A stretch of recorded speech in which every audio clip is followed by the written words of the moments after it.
In the booming darkness, the battle has just begun, cannon fire roaring, and lethal wild creatures scattering, as the company commander leads the 9th Company out. Under the rain of enemy bullets, they trudged like they were carrying a mountain, and the 9th Company's mission was to infiltrate the enemy's line. This was no easy task, they had to complete it on time. The southern jungle was like a maze, and the soldiers had to carve their way through with knives. Even so, they were still moving at a snail's pace, being ordered to speed up their march. Now that was more like a map measuring rhythm. This road was confusing, for walking or climbing. They had to reach the destination ASAP. 9th Company picked up their blades and guns like a diet for gear, tossing anything extra, even their water bottles had to be lightweight. Don't be fooled by his age, Little Bidging has amazing military talent. On the battlefield, he still read. Facing the commander's concern, he calmly declared he wanted to be a marshal one day, confidence radiating from him. The commander thought he was a bit overconfident, but secretly admired him.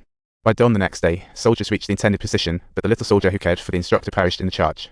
As the 9th Company seized the enemy's position, they discovered their trenches were built from the rice we sent them. In those resource-scarce days, the glaring Chinese characters hurt every soldier's heart, just as Lao Jing said. A couple hundred little wolf gulps. The soldiers, burning with rage, began firing wildly.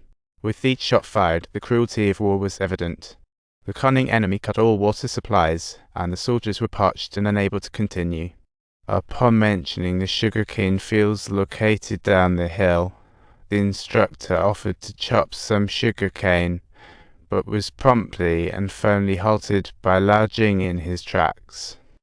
With a stern look, he watched Lao Jing lead 2 veterans down the hill for cane, but unbeknownst to them, the enemy had planted landmines below. With a deafening bang, Lao Jing fell. Commander, what happened? The deputy commander replied, on the way back, he stepped on a landmine. The squad leader carried Lao Jing back, he was hanging by a thread, and the commander quickly called for a medic. However, Lao Jing said, "No need, buddy. Let everyone eat sugarcane." The instructor looked on, tears in his eyes.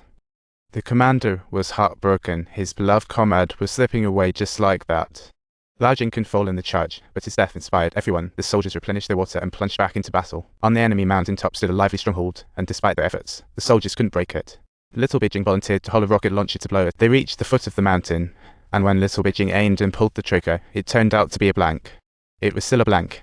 Just as Little Bidging was puzzled, an enemy bullet accurately struck his heart. When the commander arrived on the scene, Little Bidging had already ceased to breathe, his life's flame extinguished. The deputy commander saw dead Little Bidging and angrily muttered, "These are old dead rounds. It's infuriating." The commander ordered the soldiers to find a good round, load it, aim, and fire in one seamless motion to destroy the enemy's firing point. The enemy's main force was finally taken down by the 9th Company, but the smoke hadn't cleared, and occasional gunshots rang out. The commander instructed everyone to search for stragglers. The only rookie instructor was too thrilled and completely forgot about caution.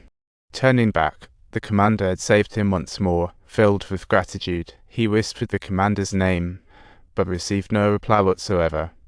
The only response he got was the blood-stained uniform and the lifeless face of the commander. The battle was finally over, and the soldiers stood solemnly around the fallen commander.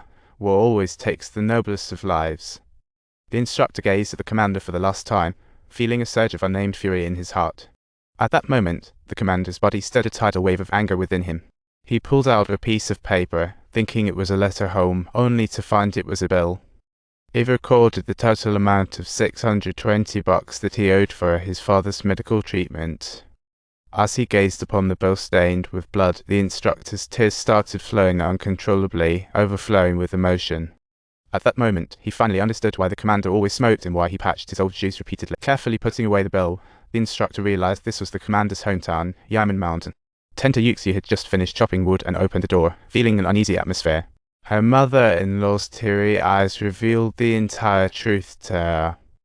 The anti-US aid Vietnam counter-offensive was victorious, yet she felt an overwhelming sense of loss. The instructor held a first-class merit in his hands, yet his face remained expressionless. For the commander and Lao Jing had departed forever, and his sorrow was deeper than anyone else's could ever be. The next day, he received a call from his superiors questioning why the commander's contributions hadn't been recognized. There were no disciplinary violations. I agreed to whatever was done in battle. If you want to punish, go ahead and do it to me.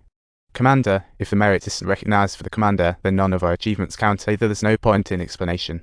The superiors remained unmoved. The instructor decided to strike back directly, demanding an appeal to the military committee. Soon, the families of the fallen commander arrived, and the instructor presented them with medals. Only Lao Jing's family received nothing. The instructor could only gaze at Lao Jing's wife and children, sighing as he touched his